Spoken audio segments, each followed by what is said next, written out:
Hello, welcome to the Ripple Effect. I'm Kim from Solidarity Community Federal Credit Union, and this is Jessica from Solidarity, my partner. How you doing today? Good. How you doing? Good. Yeah. We have a big topic to talk about today. I know. So we're going to get right down to business. We have Jerry Landers with us, the Executive Director of CBHC Services. And Jerry, give us a little bit more insight into CBHC Services and who you've partnered with, who you're now with here in Kokomo, for folks who aren't familiar.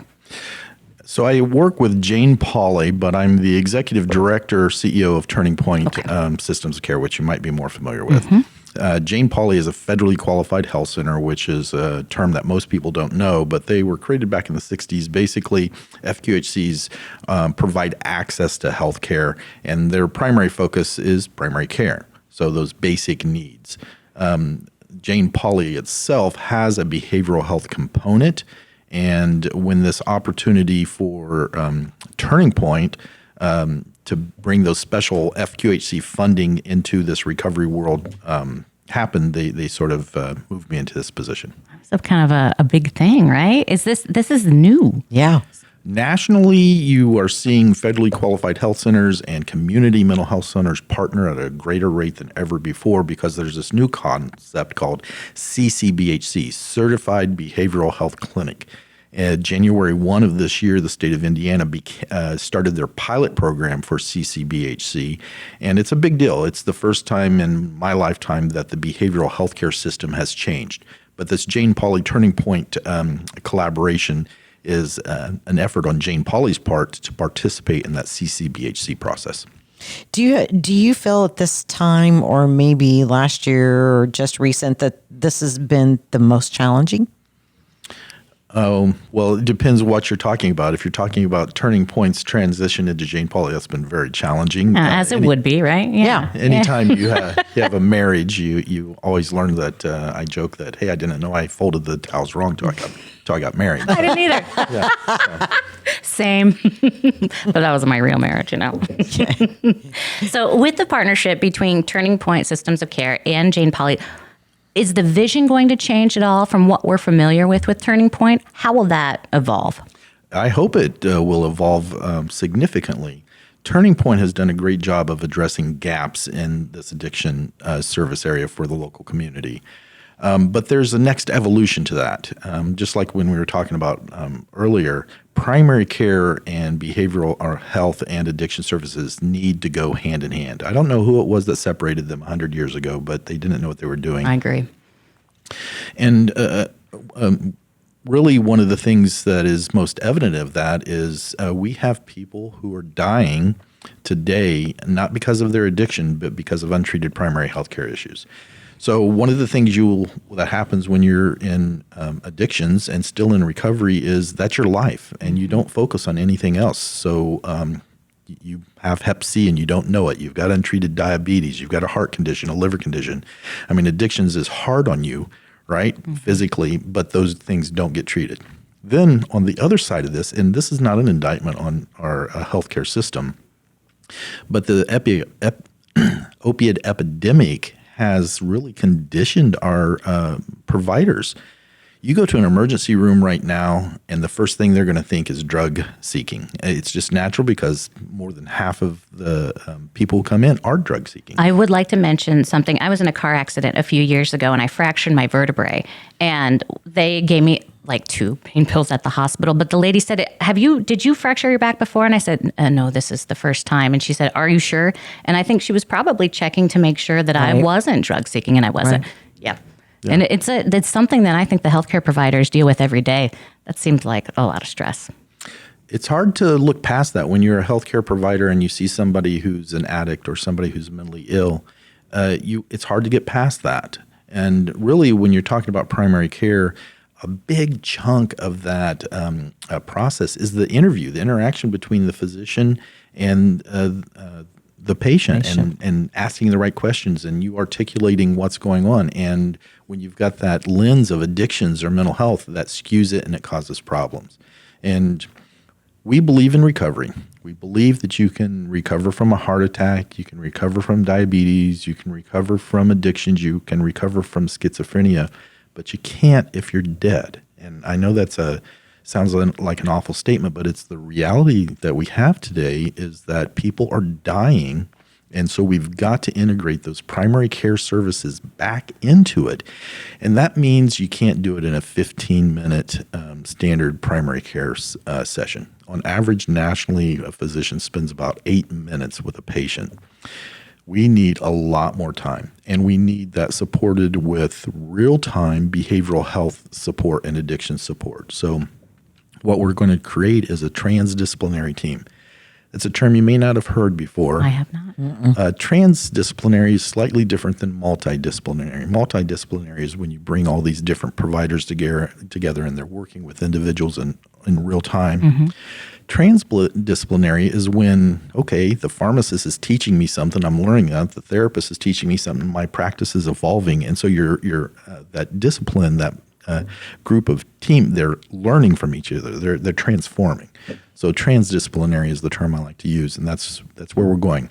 This July, our goal is to open up a primary care clinic within Turning Point so that we can actually start providing primary care services for individuals. Wow.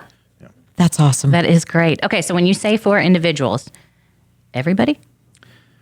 So as a federally qualified health center, we have to serve everybody. Okay. Not have to. That's the mission. But the services we're going to create at Turning Point are going to be tailored for individuals who have these special needs, who are in recovery, who have addictions issue, may not even be in recovery yet, or have active mental health issues. So what you're going to see is that 7-minute average physician interaction will blossom to probably 30 minutes or more. And we'll have those other support services, professionals there, that when that provider says, oh, this is a little beyond my scope, I need you, and they'll do those warm handoffs in real time.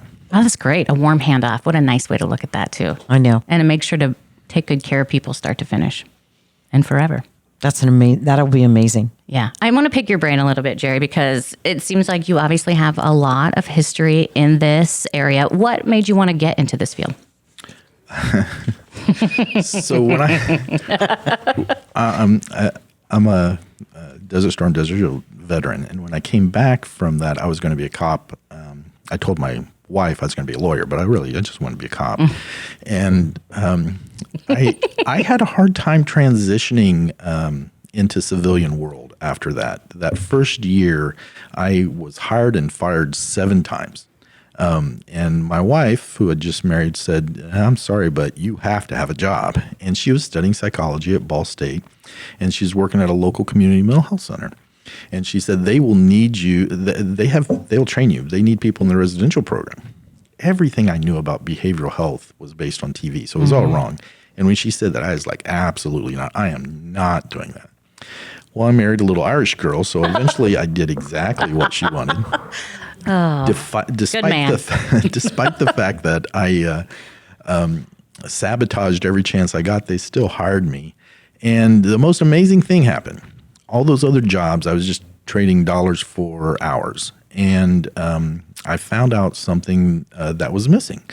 I didn't have to be a doctor or a nurse or a therapist. I just had to be somebody who cared and was willing to spend time with people who you may not want to spend time with. And I could have a huge impact on their life. And that was what was missing. And I just kind of fell in love with it. I'd like to say I was good at it, but I wasn't. I was good enough. And it seems like it might have been good for you and good for them, too. Oh, it was exactly what was missing in my life. Again, young sergeant just came out from war, now providing behavioral health services is a little bit of a square peg in a round hole. But I was real good at administrative activity. So that's kind of the career path I took. Okay. So now the goal with Turning Point, Jane Pauley, partnering together here in Kokomo. What do you need from the community? So there are 2 huge barriers to addictions services or any type of behavioral health care service right now. One is finding providers who are qualified. We're a national shortage. The unemployment rate is less than 1%, which basically means we're just stealing from each other. There's not enough providers out there. So that's a big issue. So we have to reinvent ourselves and do things differently. The second issue is really one that's beyond our control, which is bias. we need the community to understand that Turning Point isn't going to fix the community's problem. It is huge. It's an all hands on deck. It is an epidemic. Turning Point is a resource that is impacting a lot of people's lives. And so that's one, is just understanding the size and scope of this. But then also that when individuals deal with these type of issues, it is hard. And right now, about a third of the population. I mean, there's 5 of us in here. I'd be surprised if every one of us didn't have a story of a close friend or personal family member who's dealt with a mental health or addiction issue. Absolutely. So it's just huge. Yep. One of my siblings. Yep. Sober 5 years, which we're so happy about. But yeah, it takes a toll on everybody. It does. It really does. And you talked about just like not having any outward issues, folks who have addictions or, I see this a lot on the internet. The internet sometimes is terrible. Wonderful things on there, but something I saw that was really cool that might not have started out as really great, but there was a young man who was arrested. His picture was on the internet and I don't know, people commented on it, whatever. But a year later, he shared the same picture and said, I've been clean for 8 or 9 months or something like that. And I thought, you know what a great way to turn that around and do a really good thing with your life. I think that's really special. Yeah. And with the help of lots of people. It does. But you did hint on something, the power of peers, something that Turning Point does. 95%-ish of our employees have lived experience, meaning they were in recovery. Many of them actually went through some of the Turning Point services. We've known for a long time that people with lived experience are really powerful, but the funding mechanisms and everything hasn't been there. There's been a shift in that in the recent years, and it's still not where it needs to be to support that. But we are seeing more and more peers get involved. And the example I use is I've facilitated addiction groups way back in the day. And somebody would be there talking to me, and I'd be like shaking my head saying, that's great. And then the person in the group would call them out for something. And it's because I'm not in recovery. I've never been in recovery. I've never had to go through that. And they had the life experience to know that, hey, this year, that's not right. Okay. And so peers are incredibly powerful, just incredibly powerful. We've seen that, like you mentioned, what you knew about mental health, you saw it on TV. And what I know about Alcoholics Anonymous, I've seen on TV. But that seems like a place that's facilitated by someone who's been in there. And it seems to really help people, really get people sober and keep them successful. And that's exactly what we're doing, right? I think sometimes when you have an alcoholic, well, not sometimes, I know, because I've gone through this experience, when you have an alcoholic in the family and that person does go to rehab, it takes the whole village to make this person feel like, what is the issue and why are they drinking and how are we going to get through this together? That's right. It's not a singular issue. It's not a singular issue. And all of us went through the counseling to make sure that we had this together and that we were going to work through this together. And it became successful after that. But I don't think it could have happened if it would have said, okay, you're an alcoholic, you go do this and come back when you're better. Yep. It wouldn't have worked. Nope. Yeah. When you're talking about healthcare outcomes, access to treatment is only about 20% of the outcome. The others are environmental and genetic. So obviously there's a genetic issue that drives part of it, but then there's the environmental. What type of social supports do I have? Can I afford this? Childcare, all these other things that come into play. So when you're exploring and looking at treatment options, you want someone or agency that's going to address that holistically, not just primary care and behavioral health integrated into it, but do they have something to address the social drivers as well? That's what we're working on, right? Right. Yeah, it's a lot. We're glad to have you here, Jerry. We're glad to have you leading this, and our community definitely needs it. Yeah. We talked about what we can do for you as a community, and what else do you need? How do we help? I mean, you mentioned just looking at people, no bias. Is there anything we can do? Can we donate? Can we volunteer our time? Anything like that? It's a little harder with volunteers because of CFR 42 Part 2, which requires a very, very high level of confidentiality around addictions. Naturally. But we do have a cafe, and it does accept donations and volunteers. So when you're talking about addictions, it takes The old treatment methodology compared to now, which is really you're changing your life, and that's not done overnight, right? And the cafe is an entry point to that, where you can start building a community of supporters. So it's open to anyone. We provide meals for individuals, coffee, snacks, stuff like that. Which obviously there's no funding support for that whatsoever. So Okay. So donations are more than welcome. I can also tell you that this primary care build out that we're going to do, construction costs have skyrocketed in the last couple years. We're probably looking at about $500,000 there. And I'll tell you what, if someone wants to show up with a check, I am going to shake their hand and say thank you. Trust me. Yeah. Kim will give you a high five. Yeah. That'd be amazing. Okay, so for those things, if we would like to donate, what's the easiest way for us to do that? So as I said, Turning Point is part of Jane Pauley. And if you go to the Jane Pauley website, there is a donate button there that you can fill out, and you can direct those funds to Turning Point. That's great. Let's make a difference. Let's take care of the people in our community who need it. Right. They take care of us when we need it. I mean, this is something that's major going on, and we can help.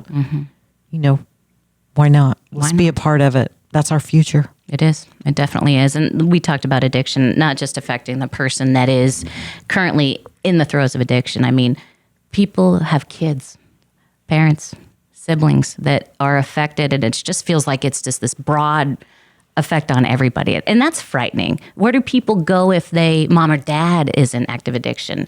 I mean, there's just lots of different resources that you got to create. And it's not going to stop, creating. but we can maybe lighten the load a little. I mean, do you feel that way? We can definitely make a difference in at least one person's life. And that's where we focus. Now, hopefully we do it in a lot of people's lives, but if we're making a difference in one person's life, that's worthwhile. And I've got so many stories of, I won't do it justice, but one of the staff that we were on the team told me her story, where she was pregnant, hooked on meth in the middle of the winter, and living basically under a bridge in a garbage bag, because that's what she had to stay warm with. And she was linked up with Turning Point, and that changed her life around, gave her exactly what she needed. She now has her children back. She's employed. She's pursuing a career. And that just shocks me. Pregnant and homeless and addicted to meth. That I can't think of a worst case scenario. Imagine how scared she must have been. I can't even. That is scary. Amazing difference. Yeah, it definitely is. Now, for, let's say, the lady that you were just talking about, can you show up at Turning Point? Is this something you're like, I need help? Or is this a referral process? How do we get to you? So Turning Point has an ASAM facility, ASAM 3.5, American Psychiatric Addictions Medicines 3.5. That is an inpatient unit, sometimes referred to as a subacute. So it's just below going to the hospital and being admitted into the unit there. It is voluntary. It's not a locked door. It's controlled, obviously, and people, it's a 24/7. So you can show up at 2:00 on a Sunday morning, and we will do the assessment and help link you into that service. Now, the detox unit is really the most intense thing out there. It's made for medical detox. So you are physiologically addicted to something, and you need to be detoxed off that, because if you go cold turkey, you can hurt yourself. Oh, yeah. So that's what it does. Then we work, as we discharge individuals from there, we work with other providers in the communities to support them as we're building out our infrastructure to do more and more. Okay. Lots coming up with Jane Pauley, Turning Point System of Care here in Kokomo. Jerry, thanks for sharing your expertise with us here on the podcast and also with our community. We're happy to have you here. Thank you for doing some amazing work. We need you here. Trust me, I don't do anything. I just take credit when it works. Well, you have an amazing village. Let's We just say know that. your village. Yeah. They're pretty great. Yeah. Thanks again, Jerry. That will wrap up the Ripple Effect podcast for today. I'm Jessica Ausbrook. This is Kim Graves. We're from Solidarity Community Federal Credit Union. Thanks for watching.